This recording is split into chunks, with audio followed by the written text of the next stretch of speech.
വഅലിമുൻ അലാ സബീലിൽ ഹുദാ. പറയുകയാണ് ജനങ്ങളെ സന്മാർഗത്തിലേക്ക് നയിക്കുന്ന ആലിമീങ്ങളുണ്ടല്ലോ, ഏതെങ്കിലും ഒരു നാട്ടിലില്ലാതെ വന്നാൽ അവിടെ ദുരന്തമുണ്ടാകുമെന്ന് മഹാന്മാര് പഠിപ്പിക്കുമ്പോ പ്രിയമുള്ളവരെ ആലിമീങ്ങളുണ്ടല്ലോ, അല്ലാഹുവിനെ പേടിച്ചുകൊണ്ട് ജീവിക്കുന്ന അൽ-ഉലമാഉ വറസത്തുൽ അംബിയാ, അമ്പിയാക്കന്മാരുടെ അനന്തര അവകാശികളായ ആലിമീങ്ങളുണ്ടല്ലോ. ആലിമീങ്ങൾ ഒരു നാട്ടിലില്ലാതെ വന്ന അവിടെ വിപത്തുകൾ ഇറങ്ങുമെന്ന് അവിടെ നിന്ന് പറഞ്ഞു വരുമ്പോൾ പ്രിയമുള്ള സഹോദരങ്ങളെ, സഹോദരിമാര്, ആലിമീങ്ങളുടെ മഹത്വം എന്താണ്, പവിത്രത എന്താണ്, സ്ഥാനം എന്താണ്, അവരാരാണ്, അവരെ സ്നേഹിച്ചാൽ, അവരെ ബഹുമാനിച്ചാൽ, അവർക്ക് ഭക്ഷണം കൊടുത്താൽ, അവർക്ക് ഖിദ്മത്ത് ചെയ്യാൻ അല്ലാഹു നമുക്ക് തരുന്ന പ്രതിഫലം എന്താണെന്ന് നമ്മളിൽ പലർക്കും മനസ്സിലായിട്ടില്ല. പുതിയ തലമുറയുണ്ടല്ലോ, നമ്മുടെ വീട്ടിലെ കാരണവന്മാരുണ്ടല്ലോ, അവർക്ക് നിർബന്ധമായിരുന്നു എന്റെ കുടുംബത്തിൽ ഒരു ആലിമ വേണം. പഴയ വാപ്പമാർക്ക് നിർബന്ധമായിരുന്നു എന്റെ മക്കൾ 5 എണ്ണം ഉണ്ടെങ്കിൽ അതിൽ ഒരെണ്ണം ആലിമാകണം. എന്റെ മയ്യത്ത് കുളിപ്പിക്കാൻ അറിയുന്ന ഒരു മകന്, എന്റെ മയ്യത്ത് നമസ്കരിക്കാൻ അറിയുന്ന ഒരു മകന്, എന്റെ ഖബറിന്റെ ചാരത്ത് വന്നിട്ട് യാസീനോദി ഖത്തമോദിയിട്ട് അല്ലാഹുവേ റബ്ബിനോട് പൊട്ടിക്കരഞ്ഞുകൊണ്ട് ദുആ ചെയ്യുന്ന ഒരു ആലിമായ മകൻ എന്റെ കുടുംബത്തിൽ വേണമെന്ന് പഴയ വാപ്പമാർക്ക് വല്ലാത്ത നിർബന്ധമായിരുന്നു. അങ്ങനെയല്ലല്ലോ അല്ലാഹുവേ, അങ്ങനെയല്ല. നമ്മുടെയൊക്കെ ആഗ്രഹം മക്കളെ ആലിമീങ്ങളാക്കണമെന്നല്ല. കാരണം അവർക്ക് ശമ്പളമില്ല, അവർക്ക് പൈസ കുറവാണ്, അവർക്ക് അടിച്ചു പൊളിച്ച് നടക്കാൻ കഴിയില്ല. പടച്ചവനെ, പടച്ചറപ്പിനെ ഭയന്നുകൊണ്ട് ജീവിക്കുന്നവരാ ആലിമീങ്ങള്. ഇന്നമാ യഖ്ശല്ലാഹു മിൻ ഇബാദിഹിൽ ഉലമാ. അല്ലാഹുവിനെ ഭയന്ന് ജീവിക്കുന്നവരാ ആലിമീങ്ങള്. നമ്മൾക്ക് അവരുടെ മഹത്വം അറിയില്ല, എങ്കിലും മഹത്വം അറിയുന്ന ഒരു വിഭാഗമുണ്ട്. പള്ളിപ്പറമ്പിൽ കിടക്കുന്ന കബറാളികളുണ്ടല്ലോ. അനസ് റളിയല്ലാഹു തആല പറയുകയാണ്, പള്ളിക്കാട്ടിൽ കിടക്കുന്ന കബറാളികൾക്കറിയാം ഉസ്താദിന്റെ മഹത്വം എന്താ, ആലിമീങ്ങളുടെ മഹത്വം എന്താ, ഇൽമു പഠിക്കുന്ന ഒരു മനുഷ്യന്റെ മഹത്വം എന്താണ്. ജീവിച്ചിരിക്കുന്നവരിൽ അധികം പേർക്കും അറിയില്ലെങ്കിലും പള്ളിപ്പറമ്പിൽ കിടക്കുന്ന മയ്യത്തുകൾക്ക് നല്ലതുപോലെ അറിയാം. കാരണം എന്തറിയുമോ, അല്ലാഹുവിന്റെ പ്രവാചകൻ അവിടെന്ന് പറഞ്ഞു, സ്വഹാബാ, പള്ളിപ്പറമ്പിൽ കിടക്കുന്ന കബറാളികൾ ആഗ്രഹിക്കുമെന്നാണ്. അല്ലാഹുവേ, ഒരു ആലിമ വന്നിരുന്നെങ്കിൽ, ഒരു ആലിമ ഈ പള്ളിപ്പറമ്പിലെ ഖബർസ്ഥാനിലൂടെ നടന്നു പോയിരുന്നെങ്കിൽ എത്രയോ നല്ലതായിരുന്നു. അല്ലാഹ് കബറാളികൾ ആഗ്രഹിക്കുമെന്നാ. കാരണമെന്തെന്നറിയുമോ, ഖബർസ്ഥാനിലൂടെ ഒരു ആലിമ നടന്നു പോയാൽ ആ മനുഷ്യൻ നടന്നു പോയതിന്റെ ബർക്കത്ത് കൊണ്ട് അല്ലാഹു കബറാളികൾക്ക് പുറത്തു കൊടുക്കുമെന്ന് നബി മുഹമ്മദ് മുസ്തഫ സല്ലല്ലാഹു അലൈഹി വസല്ലമ തങ്ങൾ പറഞ്ഞു വരുമ്പോൾ ആലിമിന്റെ മഹത്വം, ആലിമിന്റെ പവർ. പ്രിയമുള്ളവരെ, പക്ഷേ നമ്മളിൽ പലർക്കും അത് തിരിയാറില്ല. അതുകൊണ്ടാണ് പുതിയ തലമുറ എന്റെ മകനെ ഡോക്ടറാക്കണം, എഞ്ചിനീയറാക്കണം, എംഎക്കാരനാക്കണം, ഡിഗ്രിക്കാരനാക്കണം, എല്ലാവരും ഗവൺമെന്റ് ജോലിക്കാരാകണം. ഇന്നത്തെ ഉമ്മയുടെയും വാപ്പയുടെയും ആഗ്രഹങ്ങൾ അങ്ങനെയാണ്. എല്ലാവരും അതിനു വേണ്ടിയുള്ള പരിശ്രമമാണ്, അതിനു വേണ്ടിയുള്ള കഷ്ടപ്പാടാണ്. ദുനിയാവ് വെട്ടിപ്പിടിക്കാൻ, നല്ല നല്ല ഉയരങ്ങളിൽ എത്തിക്കുന്നതിന് വേണ്ടി എന്തിനാ മദ്രസയിൽ പോലും അരമണിക്കൂർ പഠിക്കാൻ വിടാൻ, മദ്രസയിൽ പോലും തന്റെ മക്കളെ ഒരു അരമണിക്കൂർ പഠിക്കാൻ വിടാൻ നമ്മളിൽ പലർക്കും സമയമില്ലാതെ വരുമ്പോ ആലിമിന്റെ മഹത്വം എന്നറിയുമോ, എന്താണ് ആലിമിന്റെ മഹത്വം എന്തെന്നറിയുമോ? നിസാരമല്ല സഹോദരാ. വല്ലാത്ത മഹത്വമാണ്. അല്ലാഹു ആദരിച്ച മനുഷ്യനാണ് ആലിമ്. അല്ലാഹു ആദരിച്ചവനാ ആലിമ്. അല്ലാഹുവിന്റെ പ്രവാചകൻ സല്ലല്ലാഹു അലൈഹി വസല്ലമ തങ്ങളുടെ അനന്തരാവകാശികളാണ് ആലിമീങ്ങൾ.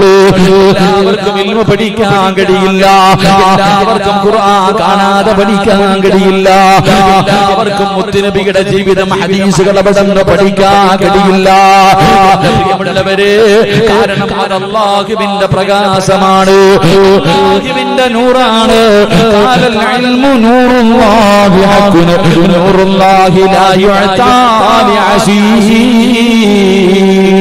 അല്ലാഹു ഇഷ്ടപ്പെട്ടവർക്ക് മാത്രമേ അല്ലാഹു അറിവ് കൊടുക്കൂ, അല്ലാഹു ഇൽമു കൊടുക്കൂ, അല്ലാഹു അവരെ ആലിമീങ്ങളാക്കൂ. എന്റെ പ്രിയമുള്ളവരോട് നിങ്ങൾക്ക് പെട്ടെന്ന് മനസ്സിലാകണമെങ്കിൽ ഒരേ ഒരു ചരിത്രം മാത്രം ഞാൻ പറഞ്ഞു തരാ. ആലിമിന്റെ ചരിത്രം പറയട്ടെ. ആലിമിന്റെ ചരിത്രം പറയണ്ട, ആലിമിനെ സ്നേഹിച്ച മനുഷ്യന്റെ മഹത്വം ഞാൻ പറഞ്ഞു തരാ. എന്റെ പ്രിയമുള്ളവരെ, തൃപ്പനിച്ചി ഉസ്താദിന്റെ പേരാണ്. അല്ലാഹുവേ, ആ മഹാനവല്ലാതെ ഇഷ്ടപ്പെടുന്നവരാണ്. നിങ്ങളുടെ സ്നേഹം വെറുതെയല്ല, നിങ്ങളുടെ സ്നേഹം വെറുതെയല്ല. ഞാൻ നിങ്ങൾക്കൊരു ചരിത്രം പറഞ്ഞു തരാ. ഒരു ആലിമിനെ സ്നേഹിച്ച ഒരു മനുഷ്യന്റെ മഹത്വം പറയാ.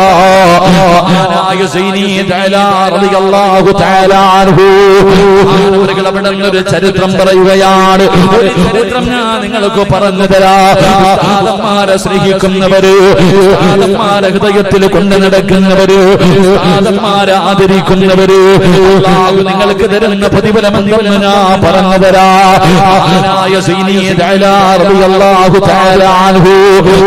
പറഞ്ഞു തരികയാണ്.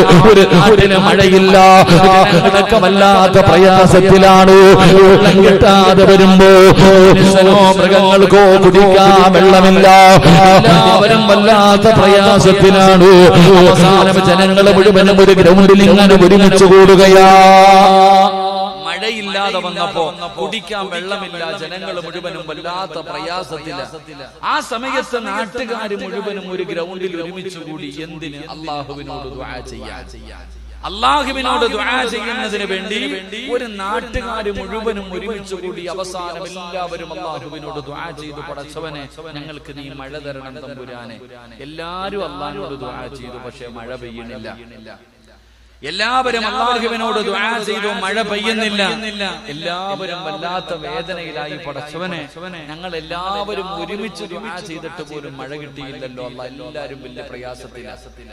അങ്ങനെ എല്ലാവരും വളരെ ദുഃഖത്തോടു കൂടി നിൽക്കുമ്പോ ഒരു പാവപ്പെട്ട ഒരു പ്രായമുള്ള മനുഷ്യൻ ഇങ്ങനെ നടന്നു വരിക.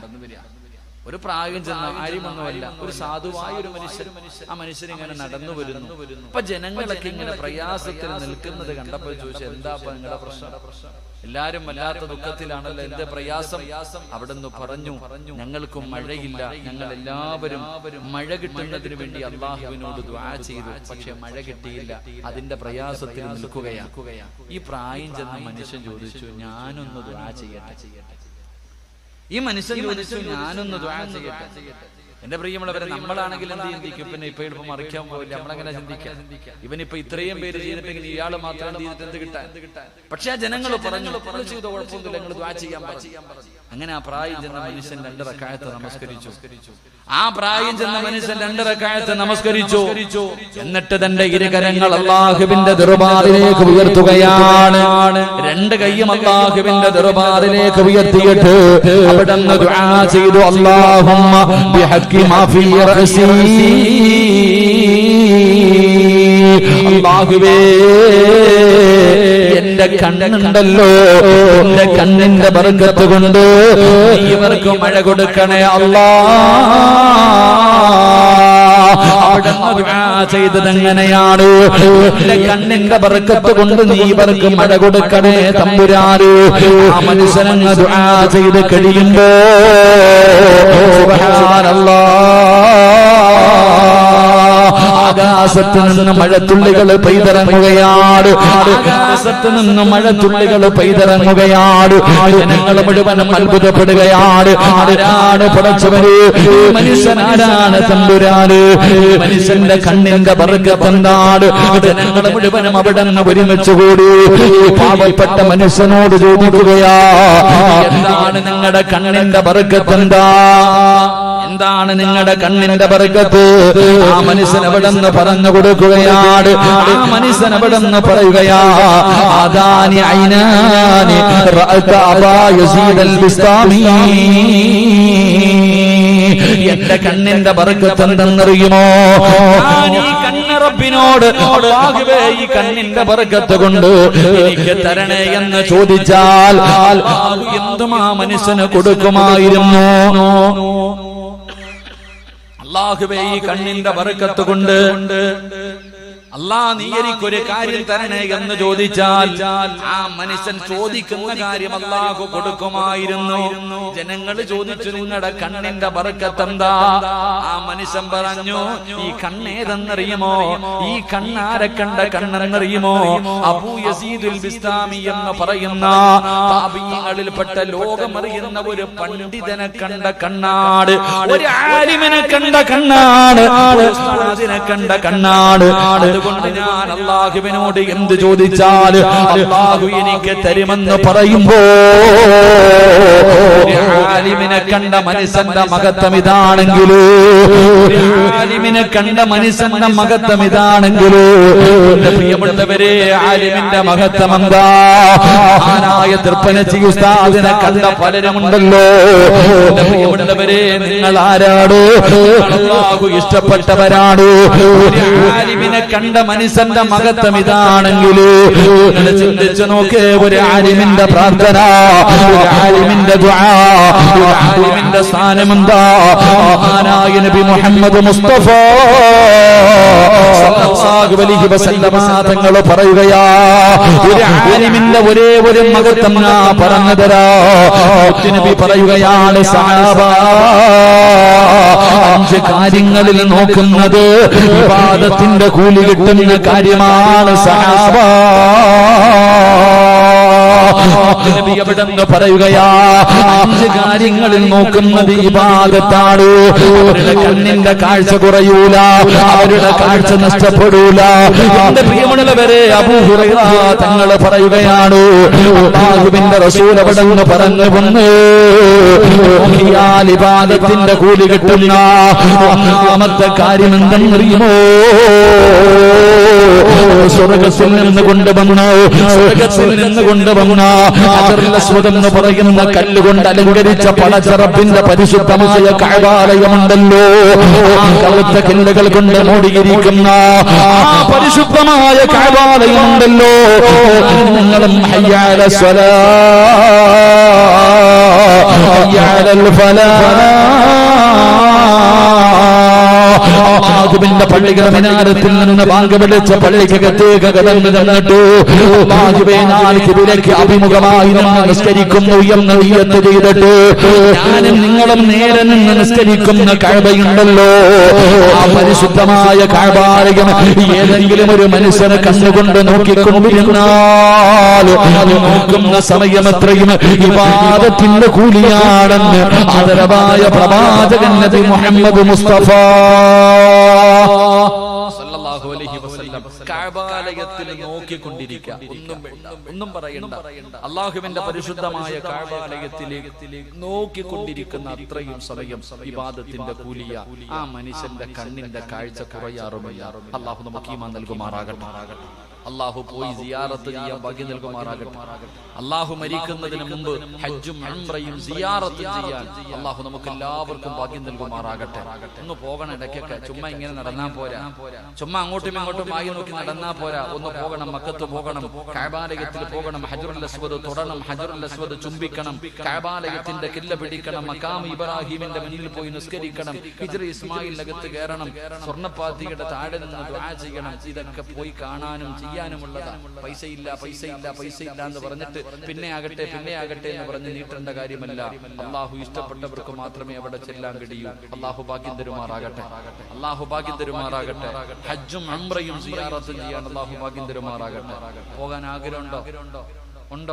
എന്ന് കൈവക്കിക്കേ. അതിനും ആഗ്രഹമില്ലാത്ത മനുഷ്യന്മാരുണ്ടോപ്പാ? ഇവനൊക്കെ ഇനി എവിടെ പോകാൻ കിടക്കുന്നു? അള്ളാഹു ഹജ്ജിനും ഉംറയ്ക്ക് പോകാൻ പോലും മനസ്സില്ലാത്തവർ പോയിട്ടുണ്ടാകും. അതാ പൊക്കാത്ത പോയിട്ടുണ്ടാകും. ഹജ്ജിന് പോയിട്ടുണ്ടാകും, അതുകൊണ്ടാ പൊക്കാത്ത. അങ്ങനെ ചിന്തിക്കാം. നല്ലത് ചിന്തിക്കണമെന്നല്ലേ? അള്ളാഹു ഈമാൻ കൊടുക്കുമാറാകട്ടെ. എങ്കിലും ഹജ്ജിന് പോയാൽ പിന്നെ പോകണമെന്നല്ലേ ആഗ്രഹം?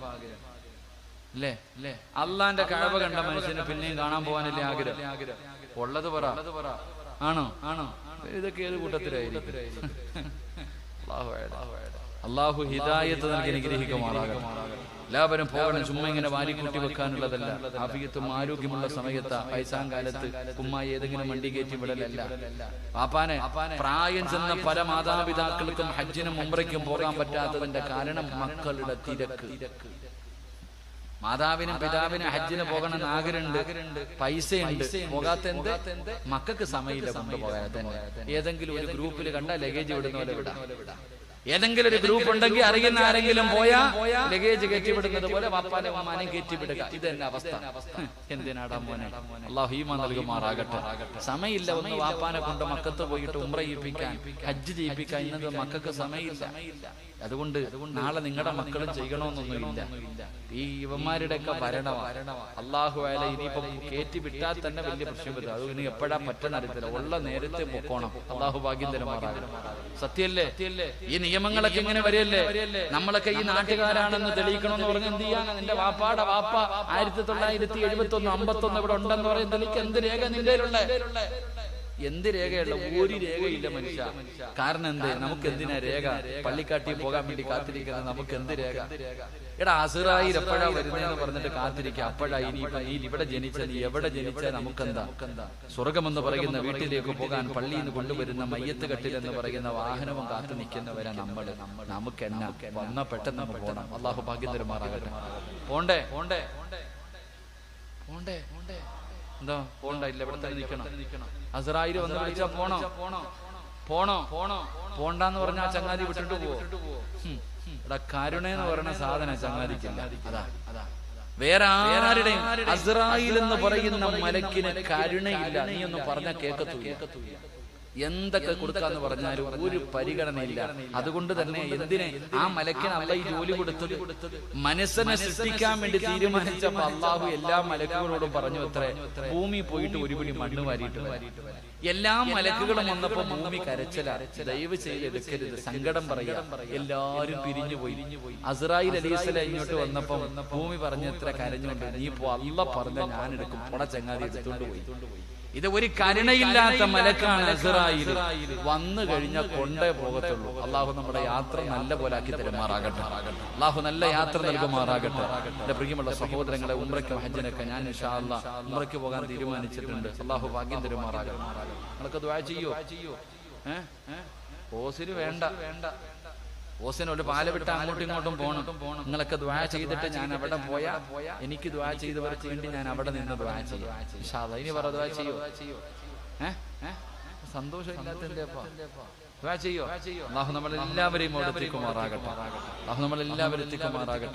ഞാൻ ഇൻഷാ അല്ലാഹ് അടുത്ത മാസം റബീഉൽ അവ്വലിലാ പോണേ. എല്ലാം വാഴല്ലേ അപ്പ. റബീഉൽ അവ്വലിൽ പോയിട്ട് മുത്തുനബിയുടെ റൗള ഒന്ന് കാണണമെന്ന് വലിയ ആഗ്രഹം. റമളാൻ മാസത്തിൽ പോകണമെന്ന് ആഗ്രഹിച്ചു. പള്ളി ജോലി ഉള്ളത് കാരണം അത് പറ്റിയില്ല. ഹജ്ജിന് പോകാൻ പിന്നെ അത് എന്തായാലും ഇൻഷാ അല്ലാഹ് മനസ്സിൽ വലിയ ആഗ്രഹമുണ്ട്. നബിദിനത്തിന് ഇൻഷാ അല്ലാഹ് ഉംറയ്ക്കും പോകണം. അടുത്ത വർഷം ഹജ്ജിനും പോകണം. അള്ളാഹു ഭാഗ്യം തരുമാറാകട്ടെ. അള്ളാഹു നമുക്കൊക്കെ ഭാഗ്യം തരുമാറാകട്ടെ. ഹജ്ജിന് പോയാൽ കിട്ടുന്ന പ്രതിഫലം എന്താ? ഹജ്ജിന് പോയാൽ കിട്ടുന്ന പ്രതിഫലം എന്താ അറിയോ? അറിഞ്ഞിരുന്നെങ്കിൽ വീട് വിട്ടിട്ട് പോയാൽ. ഹജ്ജിന് പോകുന്ന ഒരു മനുഷ്യൻ അള്ളാഹു കൊടുക്കുന്ന പ്രതിഫലം അറിഞ്ഞിരുന്നെങ്കിൽ ഇവിടത്തെ എല്ലാം വിറ്റിട്ട് പോയാൽ. അള്ളാഹു ഈമാൻ നൽകുമാറാകട്ടെ. ഹജ്ജിന്റെ പ്രതിഫലം അൽ ഹജ്ജുൽ മബ്റൂർ ലൈസ ലഹു സവാബുൻ ഇല്ലൽ ജന്ന. സ്വർഗ്ഗവാ പ്രതിഫലം. നിന്റെ ഹജ്ജ് അള്ളാഹു സ്വീകരിച്ചാൽ അതിന്റെ പ്രതിഫലം സ്വർഗ്ഗമാണ്. അള്ളാഹു നൽകുമാറാകട്ടെ. രണ്ടാമതൊരു പ്രതിഫലം കൂടെയുണ്ട്. ഒരു ഹാജിക്ക് എത്ര പേരെ സ്വർഗത്തിൽ കൊണ്ടുപോകാം? ഒരു ഹാജി ഹജ്ജ് ചെയ്ത ഒരു ഹാജിക്ക് എത്ര പേരെ സ്വർഗത്തിൽ കൊണ്ടുപോകാം? ഒരു ഹാഫിദിന് 40 പേർ, ആലിമിന് 10 പേർ, അള്ളാഹുവിന്റെ ദീനിന് വേണ്ടി പോരാടിയ ശുഹദാഇന് 70 പേർ. ഒരു ഹാജിക്കോ എത്ര പേര്? പറ മനുഷ്യ, എത്ര പേര്? 400 പേരെ കൊണ്ടുപോകാം. അള്ളാഹു ഭാഗ്യം തരുമാറാകട്ടെ. എത്ര പേരെ കൊണ്ടുപോകാം? പറ, എത്ര പേരെ കൊണ്ടുപോകാം? അപ്പൊ നിങ്ങളൊക്കെ ഇങ്ങനെ ചിന്തിക്കുക, ഉസ്താദേ ഓരോ ഹാജിയാക്കന്മാരുടെ കയ്യിലിരിപ്പ് കണ്ട ഓൻ തന്നെ പോകാറില്ല. ഇന്നത്തെ ചില ഹാജിയാക്കന്മാരുടെ ഹജ്ജിന് പോയിട്ട് വന്ന വാപ്പാടെ ഉമ്മാടെ സ്വഭാവം കണ്ട അവരെങ്കിലും പോകും, അവര് പോലും പോകത്തില്ല. അങ്ങനത്തെ ജീവിതം. 400 പേരെ ഹജ്ജ് ചെയ്ത ഒരു ഹാജിക്ക് സ്വർഗത്തിൽ കൊണ്ടുപോകാൻ ഭാഗ്യമുണ്ടെന്ന, ശഫാഅത്ത് ചെയ്യാനുള്ള അർഹതയുണ്ടെന്ന. പക്ഷെ ഹാജിയായിട്ട് ജീവിക്കണം. അപ്പോഴേ അള്ളാഹു പ്രതിഫലം തരും. അള്ളാഹു ഈമാൻ തരുമാറാകട്ടെ. അല്ലാതെ മക്കത്തും മദീനത്തും പോയിട്ട് വന്നിട്ട് പലിശ പരിപാടി വീണ്ടും പഴയതുപോലെ. ഉമ്മയൊക്കെ വന്ന് അല്ലാഹുവേ ഹജ്ജുമ്മയാണ്, ഹജ്ജൊക്കെ കഴിഞ്ഞ് വന്നത്, ഇപ്പോഴും ടിവിയുടെ ഫ്രണ്ടിൽ ഇരിക്കുക. മക്കള് തന്നെ ചോദിക്കുക, എന്തിനാ ഉമ്മ അങ്ങനെ മക്കത്ത് വരെ പോയി? അങ്ങനത്തെ അല്ല, ഹാജിയെ പോലെ ജപിക്കണം. അതൊരു വലിയ പദവിയാ, അത് വലിയൊരു അംഗീകാരമാണ്. നീ അള്ളാഹുവിന്റെ അതിഥിയാ. ഹാജി എന്ന് പറഞ്ഞ വെറുതെ എഴുതി വെക്കാനുള്ള സാധനമല്ല. ഹാജി എന്ന് പറയുന്നത് പലരും ഹജ്ജിന് പോകുന്ന എന്തിന്റെ പേരില്ല? അടുത്ത് നടന്ന ഒരു സംഭവം ഞാൻ പറയാം. എന്റെ പ്രിയമുള്ള സഹോദരങ്ങളെ, പലരും ഹജ്ജിന് പോകുന്നത് പേരിന് വേണ്ടി. ഒരാൾ ഹജ്ജിന് പോയിട്ട് വന്നു. ഇപ്പൊ നമ്മുടെ നാട്ടിലൊക്കെ വെള്ളിയാഴ്ച ദിവസം ഈ ചെറിയ പള്ളികളിലൊക്കെ കമ്മിറ്റിക്കാർ ഇങ്ങനെ കയറി പോകുന്ന വാതിലിരിക്കും. ആരെങ്കിലും തരുന്ന പൈസ മേടിച്ചിട്ട് എഴുതി വെക്കാൻ ദുആ ചെയ്യാം. ഇവിടെ കൊണ്ടോ അങ്ങടെ നാട്ടിലൊക്കെ കണ്ടിട്ട്. അപ്പൊ ഒരു പള്ളിയുടെ സെക്രട്ടറി ഇങ്ങനെ എഴുതിക്കൊണ്ടിരിക്കുമ്പോൾ ഒരാള് വന്നിട്ട് ഒരു പൈസ കൊടുത്തിട്ട് പറഞ്ഞു എഴുതാൻ. അപ്പൊ അദ്ദേഹം എഴുതി വെച്ചു. ഉദാഹരണം പറഞ്ഞ അബൂബക്കർ 501 രൂപ ദുആ ചെയ്യാം. അപ്പൊ അയാൾ ചോദിക്കാം, ഞാൻ പോയപ്പോ നിന്നോട് പറഞ്ഞിട്ടല്ലേടാ പോയത്?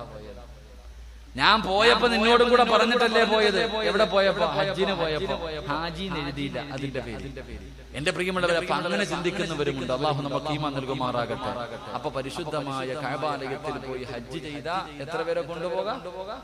400 പേരെ ഒന്നും കൊണ്ടുപോകണ്ട, സ്വന്തമായിട്ടെങ്കിലും ഒന്ന് പോയാൽ മതി. അള്ളാഹു ഭാഗ്യം തരുമാറാകട്ടെ. ഞാനിപ്പോ എന്തായാലും ഹജ്ജിന് പോയിട്ടുണ്ട്, അള്ളാഹു സ്വീകരിക്കുമാറാകട്ടെ. എനിക്ക് 400 പേരെ കൊണ്ടുപോകണമെന്നൊന്നും ആഗ്രഹമില്ല. ഞാനെങ്കിലും എങ്ങനെയെങ്കിലും ഒന്ന് കയറി പോയാൽ മതി. അള്ളാഹു രക്ഷപ്പെടുത്തുമാറാകട്ടെ. അപ്പൊ ഞാൻ പറഞ്ഞത്, പരിശുദ്ധമായ കഅബാലയത്തിൽ ചെന്നിട്ട് നോക്കിക്കൊണ്ടിരുന്ന ഇബാദത്തിന്റെ കൂലി, കണ്ണിന്റെ കാഴ്ച, കണ്ണാടിയെ കൂരി കളഞ്ഞ വാപ്പാരി വേണ്ട, പോയിട്ട് അവിടെ ഇരുന്നോ.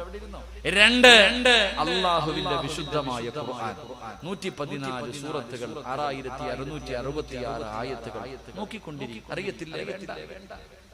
അള്ളാഹുവിന്റെ പരിശുദ്ധമായ ഖുർആൻ എടുത്തിട്ട് നിനക്ക് ഓതാൻ അറിയില്ലെങ്കിലും നീ നോക്കിക്കൊണ്ടിരിക്കുക. നിനക്ക് ഇബാദത്തിന്റെ കൂലിയുണ്ടെന്ന് നബിയുനാ റസൂലുള്ളാഹി നബിയുനാ റസൂലുള്ളാഹി. പക്ഷെ ഇന്ന് നമ്മൾ നോക്കണത് എവിടെ?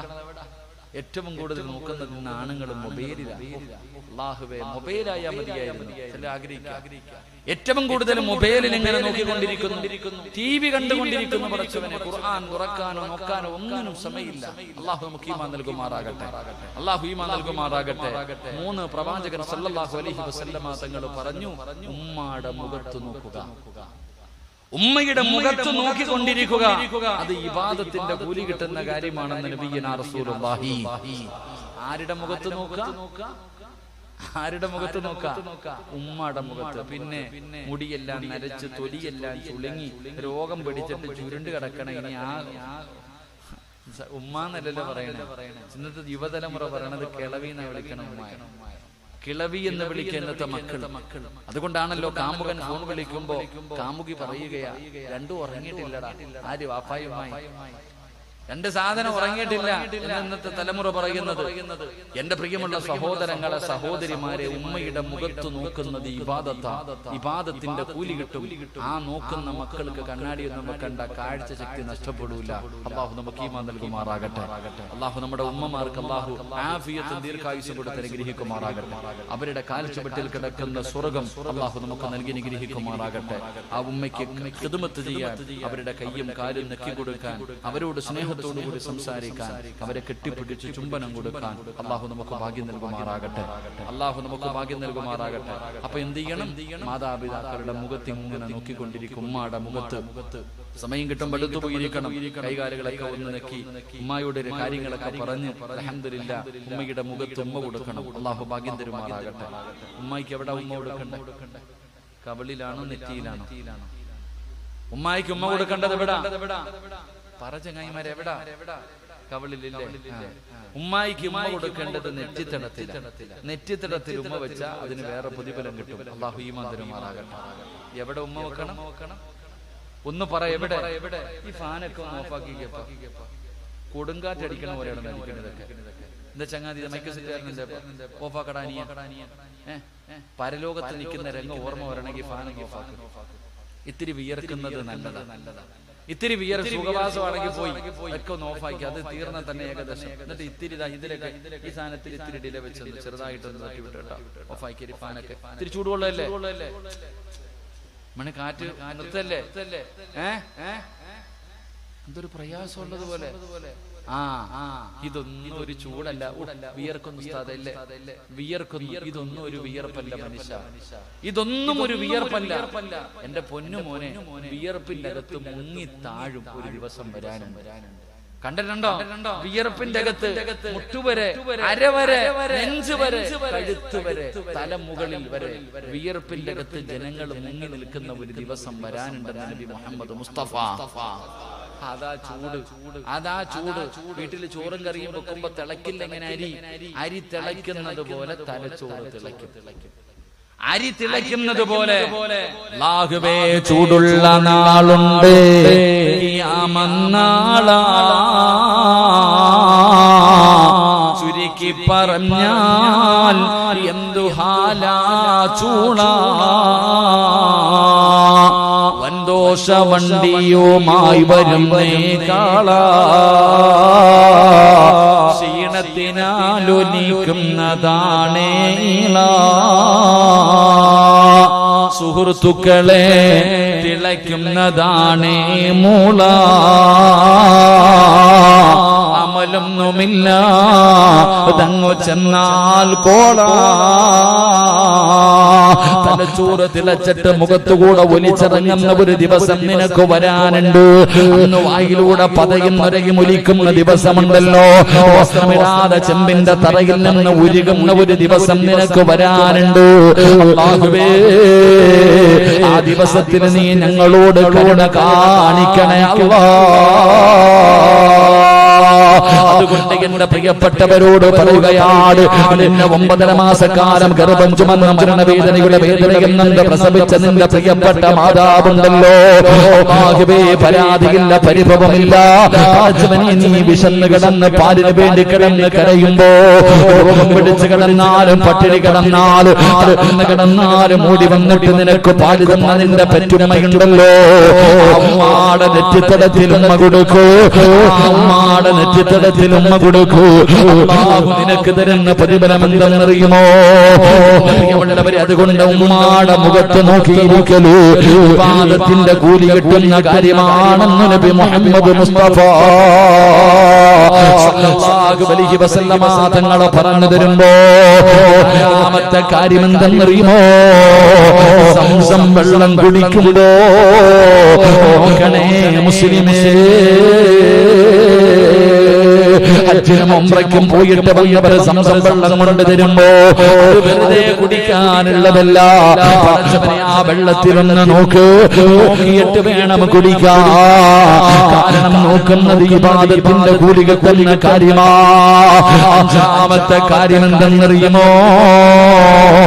ആലിമീങ്ങളുണ്ടല്ലോ, ഉസ്താദന്മാരുണ്ടല്ലോ, അല്ലാഹു ആദരിച്ചവരുണ്ടല്ലോ. ആലിമീങ്ങളുടെ മുഖത്ത് നോക്കുന്നത് ഇബാദത്തിന്റെ കൂലി കിട്ടുന്ന കാര്യമാ. എന്റെ പ്രിയമുള്ളവര്, മുഖത്ത് നോക്കുന്നത്, ആദന്മാരുടെ മുഖത്ത് നോക്കുന്നത് ഇബാദത്തിന്റെ കൂലി കിട്ടുന്ന കാര്യമാണ്. അവരുടെ കണ്ണിന്റെ കാഴ്ച നഷ്ടപ്പെടൂല. അവരുടെ അവരുടെ കണ്ണിന്റെ കാഴ്ച നഷ്ടപ്പെടൂല.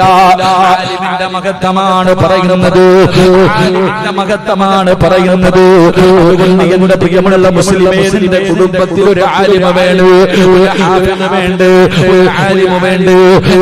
നിങ്ങളുടെ മക്കളിൽ ഒരാളെയെങ്കിലും നിങ്ങൾ ആലിമാക്കാൻ നിയ്യത്ത് ചെയ്യൂ. അല്ലാഹുവേ,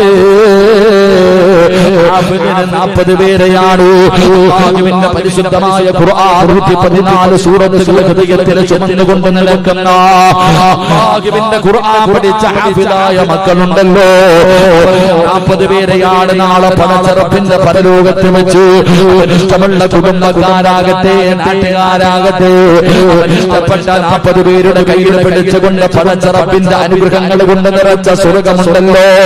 ആ സ്വർഗത്തിലേക്ക് കൊണ്ടുപോകാൻ അല്ലാഹു അവസരം കൊടുക്കുമെന്നാണ്. ആലിമീങ്ങളുണ്ടല്ലോ, 9-10 വർഷക്കാല പടച്ചവനെ തന്റെ വികാരങ്ങൾ, തന്റെ മോഹങ്ങൾ, തന്റെ സ്വപ്നങ്ങൾ എല്ലാം മാറ്റിവെച്ചിട്ട് പള്ളിയിലാകട്ടെ കോളേജുകളിലാകട്ടെ എവിടെയെങ്കിലും പോയി കിടന്ന് കഷ്ടപ്പെട്ട് ഇൽമ പഠിച്ച ആലിമുണ്ടല്ലോ. മനുഷ്യന് നാളെ 10 പേരെ സ്വർഗ്ഗത്തിൽ കൊണ്ടുപോകാൻ ഭാഗ്യമുണ്ടെന്നാ എന്റെ പ്രിയമുള്ള സഹോദരാ, എന്റെ പ്രിയമുള്ളവര്, ലോകത്ത് ഈ ഭൂമിയിൽ നമ്മുടെ നാടുകളിൽ ദുരന്തമുണ്ടാകാറുള്ള ഒന്നാമത്തെ കാര്യം എന്തെന്നറിയുമോ? വഅലിമുൻ അലാ സബീലിൽ ഹുദാ, ജനങ്ങൾക്ക് സന്മാർഗം കാണിച്ചു കൊടുക്കുന്ന, ജനങ്ങളെ സന്മാർഗത്തിലേക്ക് നയിക്കുന്ന ആലിമീങ്ങളില്ലാതെ വന്നാൽ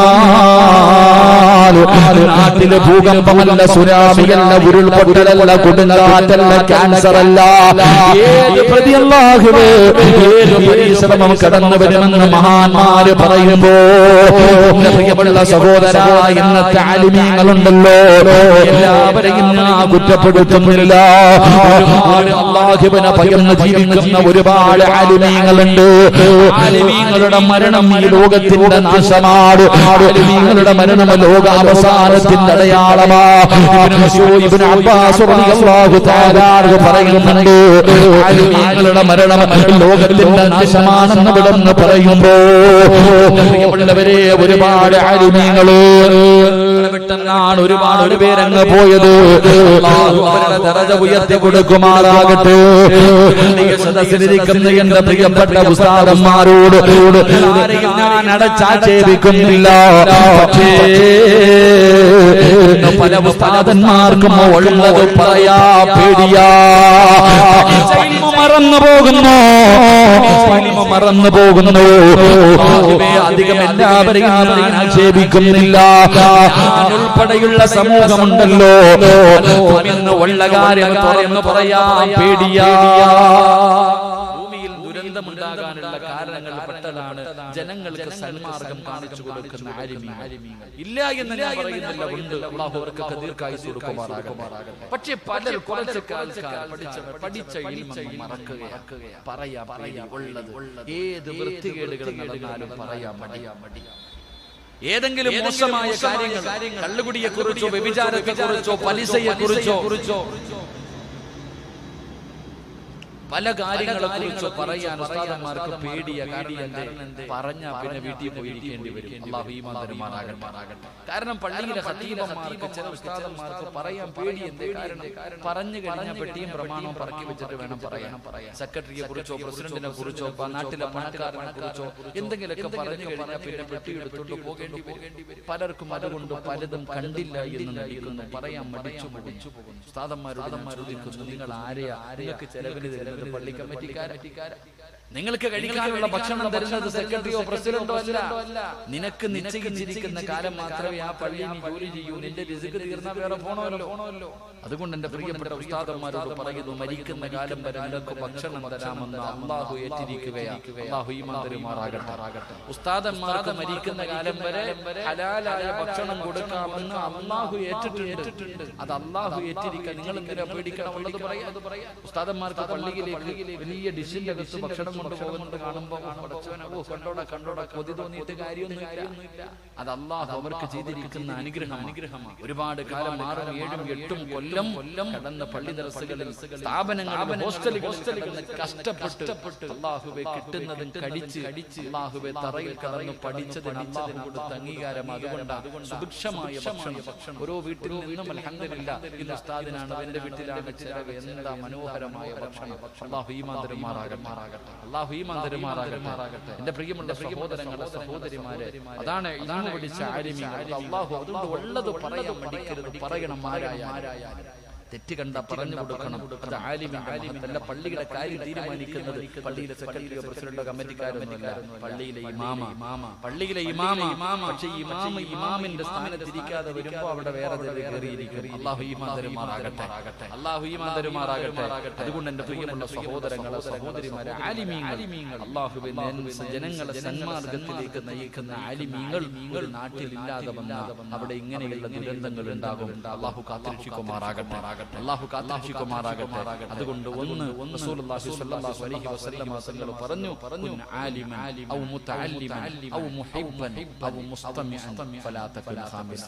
അല്ലാഹുവിന്റെ റസൂൽ സ്വല്ലല്ലാഹു അലൈഹി വസല്ലം തങ്ങൾ പറഞ്ഞു, കുൻ ആലിമ, നീ ആലിമ, അല്ലെങ്കിൽ മുതഅല്ലിമ, നീ മുതഅല്ലിമ, ഔ മുഹിബ്ബ, അല്ലെങ്കിൽ ആലിമിനെ ഇഷ്ടപ്പെടുന്നവരാകുക, ഔ മുസ്തമിഅ, ആലിമിനെ സഹായിക്കുന്നവരാകുക, ഫലാ തകുൻ ഖാമിസ, അഞ്ചാമതൊരു കൂട്ടത്തിൽ നീ പെടല്ലേ എന്ന് നബിയിന റസൂൽ ആലിമിന്റെ മഹത്വം, പവിത്രത ചരിത്രത്തിൽ ഒരു ആലിമിന്റെ ഒരു മഹത്വം ഞാൻ നിങ്ങൾക്ക് പറഞ്ഞു തരാം. മഹാനായ നബി മുഹമ്മദ് മുസ്തഫ എല്ലാവർക്കും പരിശുദ്ധമായ ഖുർആൻ സുലൈമാൻ നബി അലൈഹിസ്സലാമിന്റെ ചരിത്രം പറയുമ്പോൾ സുലൈമാൻ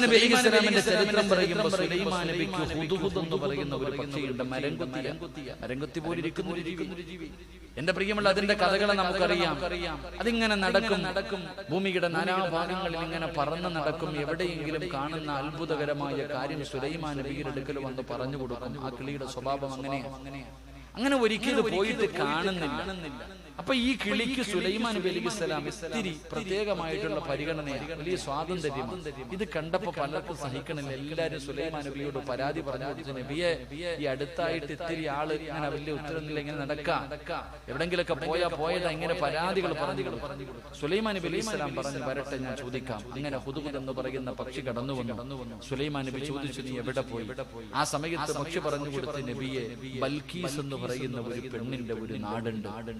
ബൽക്കീസ് എന്ന് പറയുന്ന ഒരു പെണ്ണിന്റെ നാടിനെ കുറിച്ച് പരിചയപ്പെടുത്തി അവിടുത്തെ നേതാവ് ബൽക്കീസ് എന്ന് പറയുന്ന പെണ്ണ പറഞ്ഞു കൊടുത്തു.